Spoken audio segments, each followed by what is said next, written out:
गणेश महाराज की पार्टी की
వాళ్ళు 10 ఏళ్ళు అయినటువంటి అభివృద్ధి మనం ఈ 15 మాసాలలో సుమారు 2000 కోట్లతోటి అభివృద్ధి చేసినాం. అందులో భాగంగా ఈ మండలాన్ని అప్పుడు అనాలోచిత మండలంగా వాళ్ళ స్వలాభం కోసం దగ్గర ఉన్న గ్రామాలేమో అక్కడ కలిపి దూరం ఉన్న గ్రామాలు తిరిగేసి మండలాన్ని ఏర్పాటు చేసారు. మరి మండలాన్ని ఏర్పాటు చేసారు.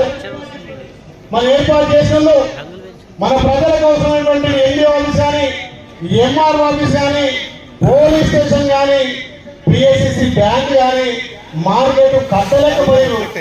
మరి మీరు ధనిక రాష్ట్రంలో ఉండి ఈ బిల్డింగ్ కట్టకపోతే మీ అందరి మార్పుతో వచ్చిన ప్రజాపాలన ద్వారా గౌరవ ముఖ్యమంత్రిని ఒప్పించి మెప్పించి పెద్దలు కోమటిరెడ్డి వెంకరెడ్డి గారి సహకారంతో మొన్న ఏదైతే జూన్ 6 తారీఖున గంధమల్ల ప్రాజెక్టు ఇనాగ్రేషన్ రోజు ఆ మండలానికి 3 బిల్డింగ్లు ఇస్తామని చెప్పి 10 కోట్లతోటి ఇవాళ MRO office, MD office, police station పెట్టుకున్నాం.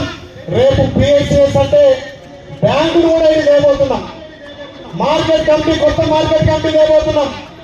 మరి ధనిక రాష్ట్రంలో 10 ఏళ్ళు చేయకపోతే మీరు ఇచ్చినటువంటి ఆదరణ మీ బిడ్డగా నమ్మకంతో గెలిపించారు కాబట్టి పెద్దల సహకారంతో ఇలా ఇన్ని బిల్డింగ్లు ఇవి సాధించుకొచ్చినాం. మరి గత 10 ఏళ్లలో ఒక్కతో ఇంకంత రోడ్డు కూడా వేయలే. నిన్ననే అన్నతానికి పోయి అన్న ఇక్కడ వంగపల్లి నుంచి మోటకొండూరు నుంచి ఆత్మకూరు నుంచి గుండాల వరకు డబల్ రోడ్ కావాలని చెప్పి అన్నని అడగగానే 97 కోట్లతోటి ఇలా రోడ్ శాంక్షన్ చేసుకున్నాం. 10-15 రోజులు ప్రారంభించుకుంటాం. ఇలా ఆలయ నియోజకానికి ఆమ్ పథకం ద్వారా 200 కోట్లు మన పెద్దలు కోమటిరెడ్డి వెంకరెడ్డి గారు శాంక్షన్ చేశారు. మన సపోర్ట్ కొట్టాలి. మీకు సపోర్ట్ కొడితే ఇంటికి ఇస్తాడు అన్న. ఇంకా 200 కోట్లు అవసరం ఉన్నాయి. ఇక్కడ కాటపల్లి నుంచి ఆలయకు పోవాలి, అది డబల్ రోడ్ కావాలి. ఇంకొక 200 కోట్లు ఇస్తే ఉన్నాయి. అన్నతో 700 కోట్లు మస్తు ఉన్నాయి. మా ఎంపీ గారు సకలంలో పెడితే అప్పుడు ఇస్తాడు అన్న. ఇంకొక 200 అక్కడ తుర్కపల్లి నుంచి బొమ్మలారం దాకా, రాజపేట నుంచి సింగారం దాకా, కొలనిపాక నుంచి 7 కోట్లు, కావపల్లి నుంచి 7 కోట్లు, పారుపల్లి నుంచి 7 కోట్లు.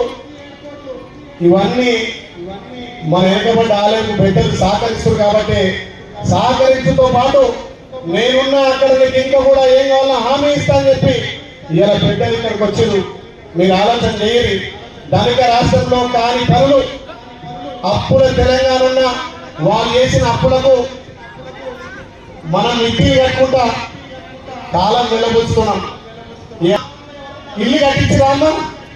గతంలో ఏ ఊరు పోయినా ఇందిరా మిల్లు ఉన్నాయి.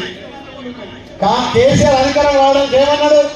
కాంగ్రెస్ వాళ్ళు 70 ఇల్లు ఇస్తున్నారు, నాకు అధికారం ఇచ్చి డబుల్ బెడ్రూమ్ ఇస్తా. అల్లుడు వాడుకోవాలి, కోడలు వాడుకోవాలి, బిడ్డ వాడుకోవాలి. మరి అల్లుడు పిల్లలు యాటం పోయాలి, కోళ్ళం పోయాలి. ఈయన అన్నాడు, మరి మూడకొండూరులో ఒక్క ఇల్లు ఇచ్చిందా? మీ అందరి సహకారంతో ఏర్పడ్డ ప్రజా పాలనలో ఈ మండలానికి ఇప్పటికే 350 ఇల్లు ఇచ్చినాం. ఇంకా 50 ఇల్లు ఈ రోజు పత్రాలు ఇవ్వబోతున్నాం. ఈ మండలంలో గత 10 ఏళ్ళుగా పెళ్ళైన పిల్లలకేమో రేషన్ కార్డు కట్ చేసేది. మరి కోడలు వస్తే కోడలు రేషన్ కార్డు ఎక్కియలే. 10 ఏళ్ళు కనీసం రేషన్ కార్డు ఇవ్వలేదు. పిల్లలు పెద్దలు చదువులకు, స్కాలర్షిప్లకు, ఫీజు రిమెంట్కు, ఆఖరికి ఏమన్నా జబ్బు వస్తే ఆరోగ్యశ్రీ కూడా తెల్ల కార్డు రావాలి. మరి 10 ఏళ్లలో తెల్ల కార్డు ఇచ్చి కట్టాలి. మన ప్రభుత్వం వచ్చిన తర్వాత యొక్క మూడకొండూరుకే 3650 తెల్ల రేషన్ కార్డు ఇచ్చినాం. ఇది గౌరవ ముఖ్యమంత్రి రేవంత్ రెడ్డి గారి పాలన నిదర్శనం. మన గౌరవ ముఖ్యమంత్రి ఆలోచన చేసిండు. ఎలక్షన్లప్పుడు మనం మాట ఇవ్వలే. ప్రభుత్వం అధికారులకు వచ్చిన పెద్దలు అప్పుడు భగీరథ ఉత్తమ్ కుమార్ రెడ్డి గారి నేతృత్వంలో గొప్పోరు. ఇక్కడ మన మంత్రి తినే బియ్యం కూడా నా పేదలు తినాలని చెప్పి మొన్న ఉదాహరించి సన్న బియ్యం 6 కిలోల కార్యక్రమం చేపట్టాం. రైతన్నలకు భారతదేశంలో ఏ రాష్ట్ర ముఖ్యమంత్రి కూడా రుణమాఫీ చేయలే. గతంలో కేసీఆర్ 1,00,000 చేస్తానని చెప్పి 25,000 సగం అప్పటికి సగం ఇంటికే. మరి మన గౌరవ ముఖ్యమంత్రి రేవంత్ రెడ్డి గారి నేతృత్వంలో భారతదేశంలో మొదటగా రైతు రుణమాఫీ 2 లక్షలు చేసిన ఘనత మన ప్రజా ప్రభుత్వాన్ని. 9 రోజుల్లో 9,000 కోట్లు రైతు ఖాతాలో వేసినటువంటి, రైతు భరోసా ఇచ్చినటువంటి ప్రభుత్వం మన గౌరవ ముఖ్యమంత్రి ప్రభుత్వం. ఏమని జూబ్లీ ఎన్నికలు వచ్చినాయి కాబట్టి కాంగ్రెస్ పార్టీ గురించి చెడు ప్రచారం చేసి, కాంగ్రెస్ పార్టీ గురించి చెడు ప్రచారం ఎందుకు చేస్తున్నారంటే ఏం లేదు. ఇక్కడ మీకు ఒడ్ల మీద లేదా చూస్తలేరు టీఆర్ఎస్ పార్టీ నిజంగానే పాపం పట్టె మీద లేదా చూస్తలేరు. ఇంద్రమయ్యలు అందరికి వచ్చినాయి చూస్తలేరు. సన్నబియ్యం ఇంటి బాగా చూస్తలేరు. ఎందుకంటే ఎప్పుడు మీకు సన్నబియ్యం పెట్టాలన్న ఆలోచన 10 ఏళ్ళ రాలేదు. వచ్చింది ఎవరికే?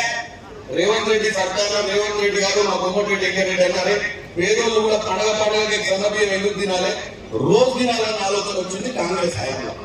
మరి డబుల్ బెడ్రూమ్ ఇల్లు కడితే అల్లుడు ఏడుంటాడు, బిడ్డ ఏడుంటాడు అని న్యాయముచ్చట్లు ఎక్కివాడు. ఏ రోజైనా శంకులు ఏ ఊళ్ళోనే పోయి రాయేసి పునాది చేసిన దాఖలాలు లేవు. కాబట్టి నేను ఒకటే చెప్తున్నా, మీరు కోరి తెచ్చుకున్న ఈ ప్రజాపాలనలో గత ప్రభుత్వము మిగులు రాష్ట్రంగా నీళ్లు నిధులు నియామకాల నినాదంతో మనం పోరాటం చేస్తుంటే సోనియమ్మ ఆ రోజు మాట ఇచ్చింది కాబట్టి అంతమంది ఆంధ్ర పాలకులు ఎదురు పడ్డ కాంగ్రెస్ నాయకులు మాట మీద నిలబడి తెలంగాణ ఇచ్చింది. ఎందుకు ఇచ్చింది? బంగారు తెలంగాణ ఏది ఇచ్చింది. మరి ఎవరి చేతిలో విక్తం తెచ్చి కేసీఆర్ చేతిలో విక్తం.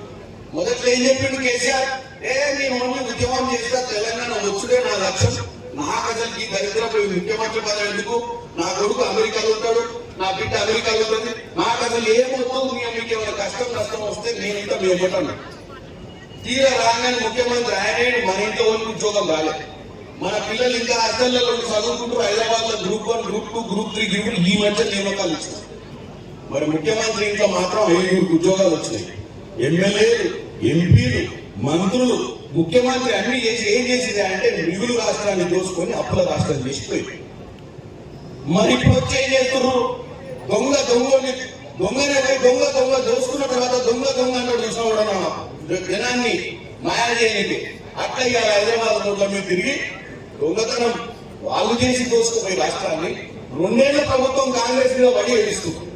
2 ఏళ్లలో ఉన్న దాంట్లోనే మేము వీలైనంత మటుకు కడుపు గుడ్డ కట్టుకొని వీలైనంత మటుకు మీ సమస్యలు పరిష్కారం చేస్తున్నాం, మిగతా వాగ్దానాలు కూడా చేస్తాం. కానీ మీరు మాత్రం మీ ప్రభుత్వాన్ని ఆశీర్వదించాలి.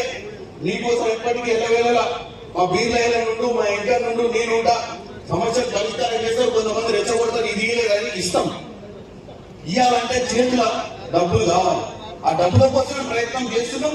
మీకు ఇచ్చిన ఏ మాటను మీరు మాకు 23లో గెలిపించి 28 దాకా 28 లోపు మీ సమస్యలన్నీ పరిష్కారం చేసే అటువంటి ఆలోచన మాకుంది, మా ప్రభుత్వానికి ఉందని తెలియజేస్తూ ఇంత మంచి అవకాశం ఇచ్చిన 12 ముందు పెట్టలే ఏం చెప్తాడు ఇయ్యలే. ఇప్పుడు టీవీలో చూస్తాను, నా కారులో టీవీ ఉన్నది, నేను మా ఎంపీ గారు టీవీలో చూసుకుంటూ ఒకటే నవ్వుతున్నాం. ఎందుకు నవ్వచ్చు బాగా ఇద్దరు ఒకటే నవ్వుకుంటారు. అలా కేటీఆర్ స్టేట్మెంట్ ఇస్తున్నారు. ఏ కాదు 2 నెలలైతే మా నాయన వచ్చారు మళ్ళీ అన్నాడు. ఏ నాయన మా నాయన ఎక్కడికి వస్తాడు? 2 నెలలు అసెంబ్లీ మొదలుపోయి ఓడిపోతే మాత్రం అసెంబ్లీకి రాడా అని ముఖ్యమంత్రి ఉంటేనే వస్తాం. చాలా దోచుకుంటానికి ఓటుకుంటే రావద్దాం అనుకుంటాం. ఇక 2 నెలలకు అధికారం వస్తాడు మా నాయన మళ్ళీ వస్తాడట. వస్తాడు ఇక మనమే కలుద్దామో చెప్పింది కదా. హరీష్ రావు 19 దోశలు తిన్నారు. రావన్నా అంటే వాళ్ళు అన్నారు నువ్వు జాగ్రత్త రావన్నా నిన్ను కూడా ఏమైనా చేస్తావు వాళ్ళని నీ చక్కగాని నీ కొట్టాలనే సరిపోతలేదు. ఇంకా ఆయన అంటే లేచి చదువుతాడు. ఆయన ఏం చేసుకోకుండా ఆరోగ్యం జాగ్రత్తగా కాపాడుకోండి. మీరు కొట్టుకోండి. ఆ ఫలితానికి పెద్దవారికి ఏమైనా కాగాలి అనవసరంగా ఆయన మనవుతారు. 7 గ్రామం 25 మన రాజ్యం 9 రాజ్యం ఇదేమీ సన్నబియ్యం తింటామండి. నా 30 ఏళ్ళు ఎమ్మెల్యేగా ఎంపీగా ఉన్నా ఈ ఇందిరమ్మ ఇల్లు సన్నబియ్యం ఈ రేషన్ కార్డు చూస్తుంటే నాకు ఎప్పుడు కూడా ఇంత సంతోషంగా అన్నది.